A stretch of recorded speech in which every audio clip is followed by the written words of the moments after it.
Girlfriend আছে কার কার দেখি হাত তোলো।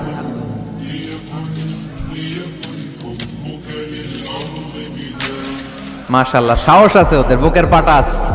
হাত নামা বেটা। এই গার্লফ্রেন্ড বয়ফ্রেন্ডের সাথে আমাদের কোনো সম্পর্ক, আমরা বিয়ে করব। কি করব? বিয়ে করব। চেয়ারম্যান সাহেব বিয়ে করাই দিন এগুলোরে, আপনার দায়িত্ব দিয়ে গেলাম। এই গার্লফ্রেন্ড বয়ফ্রেন্ড এগুলো ইসলামের কালচার নয়। বিয়ের চেয়ে ভালো কাজ পৃথিবীতে হতে পারে। বিয়ে করতে গেলেই বাপে বলে আগে নিজের পায়ে দাঁড়া। তো এতদিন ও কার পায়ে দাঁড়াইছে? ছেলে মেয়েদেরকে সাহস দেন, ছেলেও পড়বে। ওই যে একজন চিল্লান দিয়ে উঠছে, ওর কমন পড়ছে, কমন পড়ছে। মাশাআল্লাহ। গার্ডিয়ানরা যারা আছেন ওদের দুঃখ কষ্ট একটু বুঝেন আপনারা, মিলাই দিয়েন ওদেরকে, বিয়ের পিড়িতে বসায় দিয়েন। বিয়েতে কল্যাণ, বিয়েতে বরকত। বিয়ের মতো ভালো কাজ হতে পারে না। সব নবীরা বিয়ে করেছেন। আর নিকাহ মিন সুন্নতি, বিয়ে আমার সুন্নাত। ফামান রাগিবা আন সুন্নতি ফালাইসা মিন্নি, যে আমার সুন্নতকে ভালোবাসে না সে আমার উম্মত হতে পারে না। বিয়েটাকে সহজ করে দেন।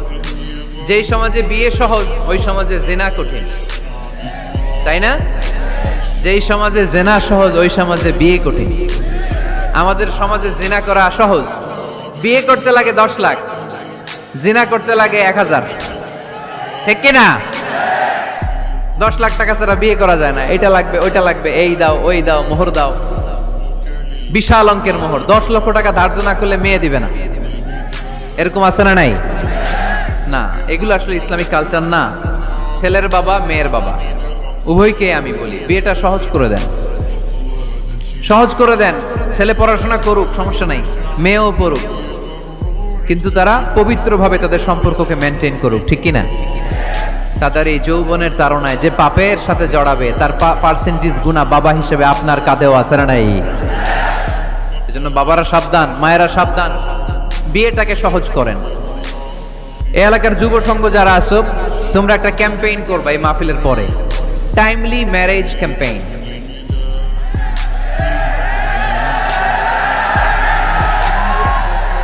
Timely marriage campaign. সময় মতো বিয়ে দিতে হবে, দেরি করা যাবে। বাপ মা বুঝে না, একজনকে হুজুর আব্বাই বুঝে না। গার্ডিয়ান যারা আছেন একটু সদয় হন। ওরা যে পাপের সাথে, পাপের রাস্তা যে ওরা চিনে যাচ্ছে, পাপের পথে যে জড়িয়ে যাচ্ছে, আল্লাহর সুপ্রিম কোর্টের কাঠগড়ায় আসামি করে আল্লাহ সেদিন আপনারে দাঁড় করাবে। আল্লাযীনা হুম লিফুরুজিহিম হাফিজুন, they guard their privates. মুকদ্দমাতুল হারামে হারাম। এট এ গ্ল্যান্স একটা নারীর দিকে চোখ পড়ে যাওয়া এটা হারাম না, কিন্তু এই চোখ পড়ার কারণে এটা জিনার দিকে নিয়ে যাবে, এজন্য এটাকেও হারাম করেছে কে? মুকদ্দমাতুল হারামে হারাম। এই নজরটা বড় খারাপ। আন-নাযার সাহামুন মাসমুমুন মিন সিহামি ইবলিস।